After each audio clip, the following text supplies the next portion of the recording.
You're listening to the N2K Space Network.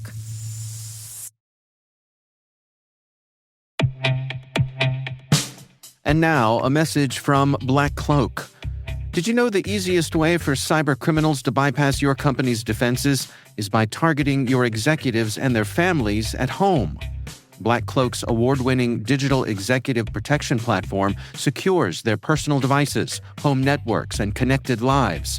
Because when executives are compromised at home, your company is at risk. In fact, over 1/3 of new members discover they've already been breached. Protect your executives and their families 24/7, 365 with Black Cloak. Learn more at blackcloak.io.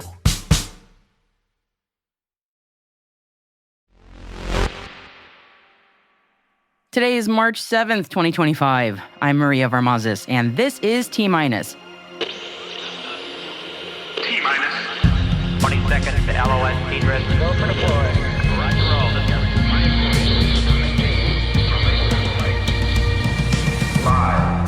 Starcatcher and Space Florida partner on the first space energy grid. 4. MDA Space shares Q4 and fiscal year 2024 financial results. 3. ispace and SpaceData to collaborate on lunar surface digital twin creation. 2. Intuitive Machines' IM2 mission lunar lander Athena lands 250 meters from its intended landing site. 1. Test Flight 8 for SpaceX's Starship ends in a dramatic fireball over the Caribbean again. 0.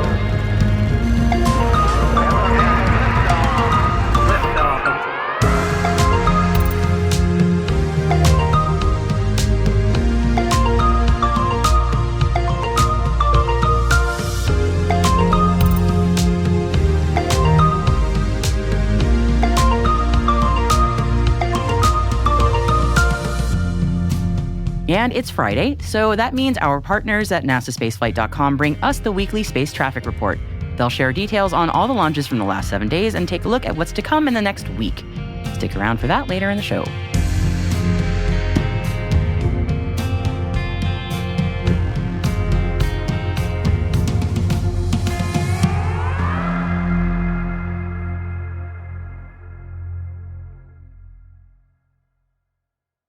Happy Friday, everybody. You made it.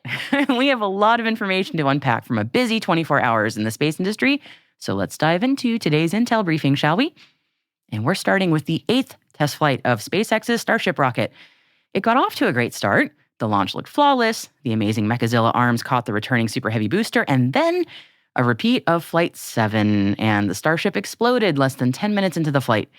The fireball sent debris across the Caribbean, causing the FAA to rapidly activate a debris response area. The FAA shared that it briefly slowed aircraft outside the area where the space vehicle debris was falling or stopped aircraft at their departure location. And for its part, SpaceX shared in a post on X that their team immediately began coordination with safety officials to implement pre-planned contingency responses. It was a repeat of the last flight mishap of the enormous Starship system. SpaceX says they plan to review the data from the flight test to better understand what went wrong this time.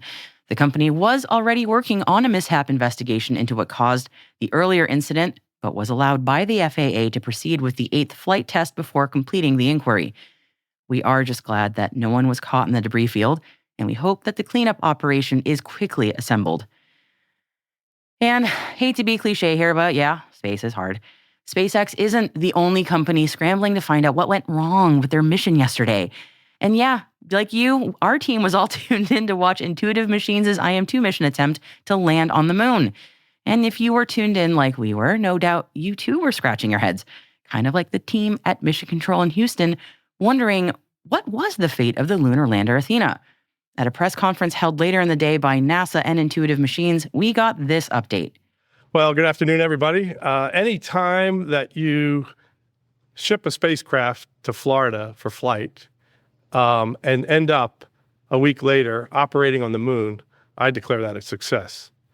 I will say that we shipped out. We had a great processing down with SpaceX at the PPF, or payload processing facility with them. We went through wet dress rehearsal and launched on February 26th. Like they indicated, we had a 7-day mission transit to the surface. Now, we think that we've been very successful to this point. However, I do have to tell you that we don't believe we're in the correct attitude on the surface of the moon yet again. And that was Intuitive Machines' CEO, Steve Altemus, and it seems that the spacecraft landed 250 meters from its intended landing site inside of a crater.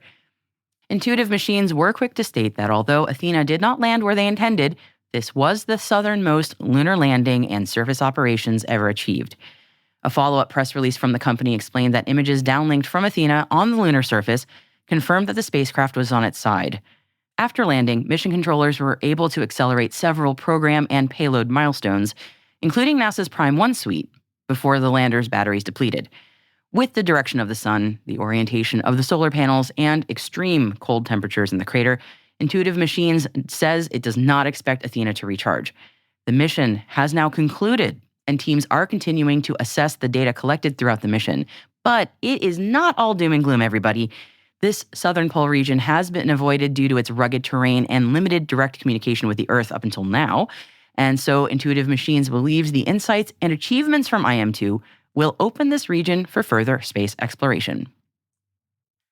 And let's stay with lunar missions for a minute. Japan's ispace and SpaceData, which is a company specializing in big data applications for space development, have announced a strategic collaboration to facilitate the creation of lunar digital twins to simulate the physical surface of the moon. The companies say that the collaboration aims to create new business opportunities using data to reduce costs and risks associated with lunar exploration and future lunar activities. They are aiming to develop a high-precision topographical model of the moon based on lunar data acquired by ispace's exploration mission. ispace and SpaceData plan to promote the commercial use of lunar data and aim to build a digital twin platform that supports further expansion of lunar exploration. ispace's second lunar lander is expected to touch down on the moon's surface in June. MDA Space has shared their financial reports from the fourth quarter fiscal year 2024. The Canadian space company reported full-year revenues of 1.08 billion Canadian dollars, up 33.7% year over year. This figure exceeded the company's full-year revenue guidance.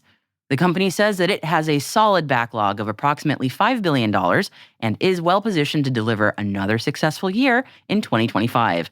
Congratulations to them. Starcatcher has announced a strategic partnership with Space Florida to advance its proposed space energy grid. As part of this partnership, Starcatcher will conduct a large-scale demonstration later this summer of its power beaming technology at Space Florida's launch and landing facility.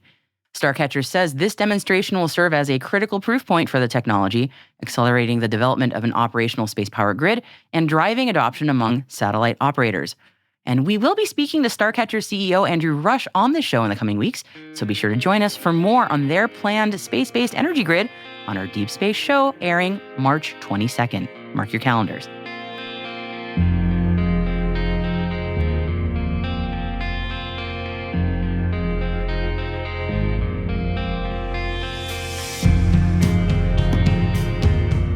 And of course, there will be more on SpaceX's launch and the IM2 mission covered in our space traffic report coming up shortly. But right now, N2K senior producer Alice Carruth has some additional stories for you to read at your leisure. Yes, I do, Maria. Today we have 2 additional links in the selected reading section of our show notes. One on an announcement from Planet Labs on their partnership with Anthropic on using AI to turn geospatial imagery into actionable insights, and another from York Space updating their progress for the Tyndall mission. And those links are in our show notes as always. And where else, Alice? We always include links on the episode page of our website. Just head to space.n2k.com and click on this episode title. Hey T-Minus crew, tune in tomorrow for T-Minus Deep Space. It's our show for extended interviews, special editions, and deep dives with some of the most influential professionals in the space industry. Tomorrow we have Jonathan Nalder talking about his space education outreach programs in Australia. Check it out while you're hanging out at South by Southwest this weekend in Austin, Texas, or heading to DC for Satellite, which kicks off on Monday, or preparing for SpaceCom UK, which also kicks off in London next week. What's busy in the space industry right now, isn't it? You don't want to miss it.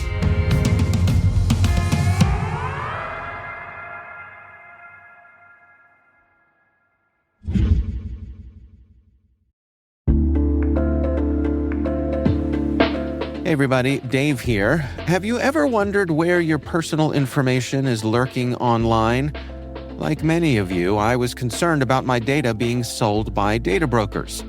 So I decided to try Delete Me.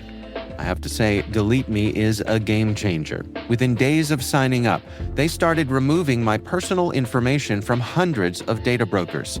I finally have peace of mind knowing my data privacy is protected. Delete Me's team does all the work for you with detailed reports, so you know exactly what's been done. Take control of your data and keep your private life private by signing up for Delete Me.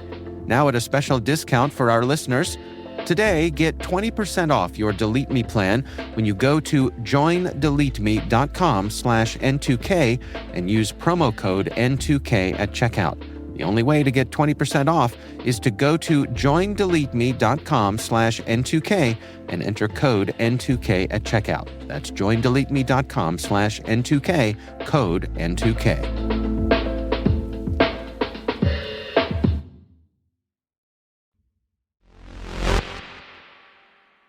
Every Friday, our partners at NASASpaceflight.com bring us the Space Traffic Report.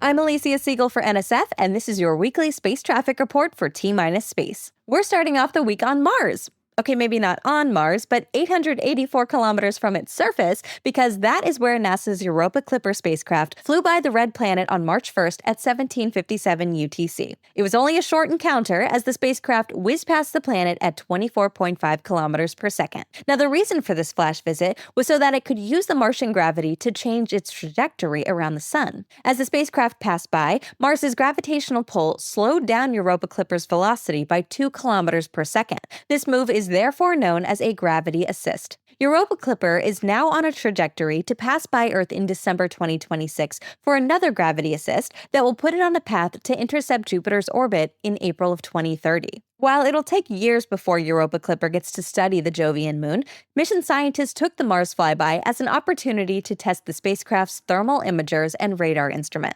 Next up, we had a moon landing. Firefly's Blue Ghost lander touched down in Mare Crisium on the lunar surface on March 2nd at 8:34 UTC. This marked the first fully successful commercial lunar landing and the first time since the 1970s that the U.S. has landed on the moon without issue. This is a truly impressive feat, made even more remarkable by the fact that this was Firefly's very first shot at it. Since then, the lander has been operating its 10 NASA payloads, and 8 of them have already met their mission objectives. Firefly plans to continue operating the payloads throughout the rest of the lunar day, making the most of the available sunlight. Back on Earth, we had a Soyuz launch on March 2nd. The rocket lifted off from Plesetsk in Russia at 22:22 UTC, carrying a new navigation satellite into medium Earth orbit. This was the second next-generation GLONASS K2 satellite, bringing enhanced accuracy to the Russian navigation system. We also had a Falcon 9 launch this week. Unsurprisingly, the payload was a batch of Starlink satellites, adding 13 direct-to-cell satellites and 8 normal V2 minis to the constellation. The mission lifted off from Florida on March 3rd at 2:24 Universal Time. The booster for this mission was B-1086, which flew for the 5th time. It landed successfully on the deck of drone ship Just Read the Instructions, but sadly misunderstood those instructions as it toppled over after the landing. According to SpaceX, this was due to a post-landing fire that broke one of the legs and eventually led to the loss of the booster. When the drone ship returned to port, it became clear that there wasn't much left of it. The poor thing even seemed to have partially melted in the fire, and only its engine section appeared relatively intact. With this mission, SpaceX has launched a total of 8,060 Starlink satellites, of which 965 have found their way back to Earth, and 6,382 have moved into their operational orbits. For the next launch, we go to French Guiana, where Ariane 6 lifted off on its second ever mission. On March 6th, the rocket lit its Vulcain engines, followed by its 2 side boosters, and lifted off at 16:24 Universal Time. The payload for this mission was a reconnaissance satellite for the French government. The satellite, known as CSO-3, is the 3rd satellite in the Composante Spatiale Optique system, which translates to Optical Space Component. With the addition of this latest satellite, the system is now completed. As mentioned before, this was Ariane 6's second flight and its first operational mission. Unlike on its first flight, this time the auxiliary power unit was able to restart in orbit, and the second stage Vinci engine relit after satellite deployment to bring the stage back down to Earth for disposal.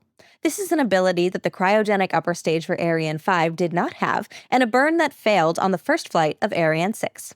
I can't believe I'm saying this, but now let's go back to the moon for another moon landing. Unfortunately, this one didn't go as well as the previous one.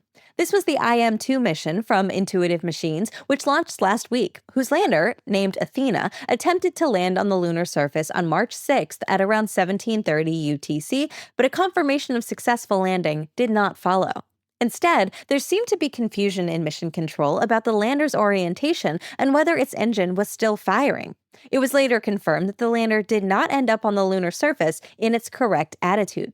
This is unfortunate, as the company's previous attempt suffered a similar fate. The IM-1 mission ended up on its side. But the mission's fate became clear within a day after landing. Athena had touched down 250 meters from its intended landing site, and a picture confirmed that it ended up on its side. Athena's batteries are now depleted, and in its current orientation, the lander's solar panels won't be able to generate enough power to recharge. As a result, Intuitive Machines declared the mission over. There is a sliver of good news, though. Intuitive Machines was able to speedrun some payload milestones while Athena still had power, so some of the payloads might still have returned useful data. Intuitive Machines will attempt to land its next mission, IM-3, early next year. Hopefully that one will not only land, but also stay upright. And closing out the week, we had another repeat of a previous failure. On March 6th at 23:30 Universal Time, Starship lifted off from Texas for its 8th test flight. At first, everything seemed to go pretty much as planned. All 33 Raptor engines of Super Heavy Booster 15 ignited successfully at T0. The following stage separation went without issue, and while 2 engines failed to light on Super Heavy's boost back burn, the booster did successfully return to its launch site and landed on the tower's catch arms, or chopsticks, proving once again the booster's engine-out capability. After separating from Booster 15, Ship 34's flight initially also seemed to go well, but problems arose on the ship's engine section when engines began shutting down abruptly. Near the end of what was going to be the ship's ascent burn, a fire developed, which eventually led to an explosion and loss of control of the ship. The ship subsequently broke up and re-entered in pieces. Sadly, this was an all-too-familiar sight, as the previous flight failed in a very similar fashion and also at a very similar time in the flight. As a result, the Federal Aviation Administration had to move air traffic out of the way and is now requiring SpaceX to perform a mishap investigation. Going into next week, we'll have the launch of NASA's spectrophotometer for the History of the Universe Epoch of Reionization and Ices Explorer, or SphereX, on March 9th. A Falcon 9 is set to lift the telescope into space from California with 4 additional small satellites for NASA's Punch mission. These missions were originally slated to launch last week, but were delayed to diagnose some issues with the launch vehicle. If plans hold on the 9th, Falcon 9 is set to lift off at 3:09 UTC. All 5 satellites in this flight will be deployed into sun-synchronous orbits, and the booster will return to its launch site and land at Landing Zone 4. Shortly after that, another Falcon 9 is expected to lift off from the other side of the country. This time, the payload will be another batch of Starlink direct-to-cell satellites. The 4-hour launch window opens on March 9th at 4:10 UTC. We'll also have an Electron launch next week. This mission, dubbed the Lightning God Reigns, will launch from Rocket Lab's own launch complex in New Zealand and carry a synthetic aperture radar satellite into low Earth orbit for the Japanese company IQPS. T0 is expected during a 2-hour launch window starting on March 10th at midnight UTC. Back in California, we'll have another Falcon 9 launch. It's the next transporter mission to carry a whole bunch of payloads into space for SpaceX's small-sat rideshare program. The window for this mission opens on March 12th at 6:39 UTC and lasts 46 minutes. Next up will be a Starlink mission from Florida, launching more direct-to-cell satellites into low Earth orbit. Liftoff is expected during a 4-hour window starting at 12:18 Universal Time on March 11th.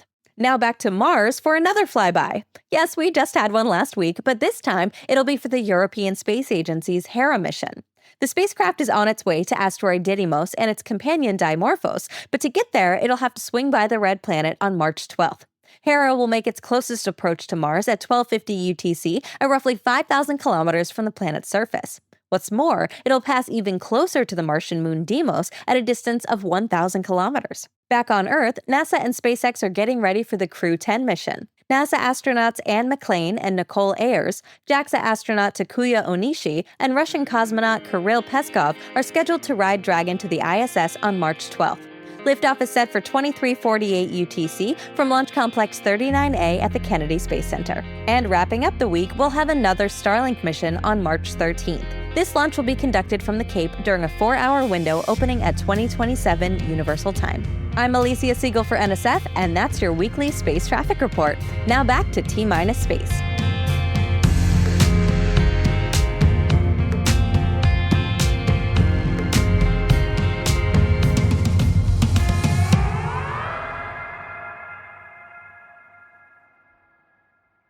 We'll be right back.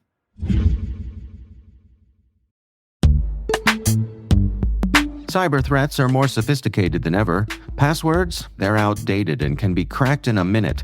Cyber criminals are intercepting SMS codes and bypassing authentication apps. While businesses invest in network security, they often overlook the front door, the login. Yubico believes the future is passwordless. YubiKeys offer unparalleled protection against phishing for individuals, SMBs, and enterprises. They deliver a fast, frictionless experience that users love. Yubico is offering N2K followers a limited buy one, get one offer. Visit yubico.com/N2K to unlock this deal. That's YUBICO. Say no to modern cyber threats. Upgrade your security today.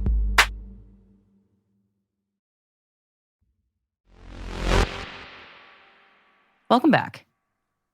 If yesterday proved anything, a bit of a theme in today's episode, huh? It's that the old space is hard or moon is hard chestnut is pretty true. So it's not often that I get to say this, but a new finding from ISRO's Chandrayaan-3 mission might actually be telling us that, well, the moon might not be quite as hard as we thought. In fact, the moon might be hiding a little bit of a nice secret that Chandrayaan-3 just uncovered, namely, easier access to moon ice than expected. Surface temperature data gathered around the Chandrayaan-3 landing site was what yielded this insight. A team at the Physical Research Laboratory in Ahmedabad took a look at that data and found a wide range of temperature values in places that they didn't expect, with a large difference between places that were actually very close to each other. The researchers say that this data suggests that pole-facing slopes that are generally shaded from the sun on the moon may have lunar ice at much shallower depths than previously thought. That would mean more extractable ice and, of course, water available to future lunar missions, which is especially very, very good news for long-term lunar missions that will need that water to make fuel, conduct experiments, and stay alive. It'd also free up some weight of what we might need to bring with us from Earth, too. Good news indeed.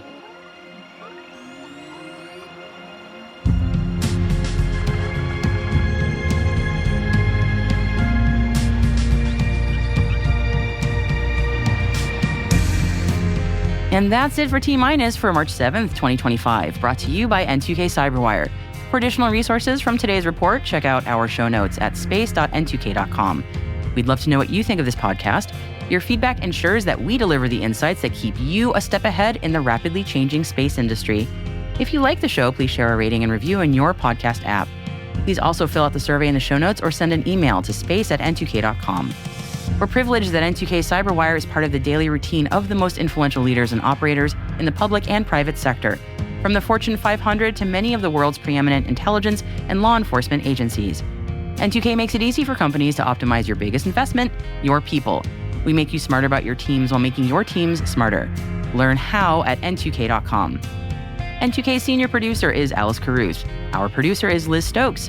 We're mixed by Elliot Peltzman and Trey Hester, with original music by Elliot Peltzman. Our executive producer is Jennifer Iben. Peter Kilby is our publisher, and I am your host, Maria Varmazes. Thanks for listening. We'll see you next time. T-minus.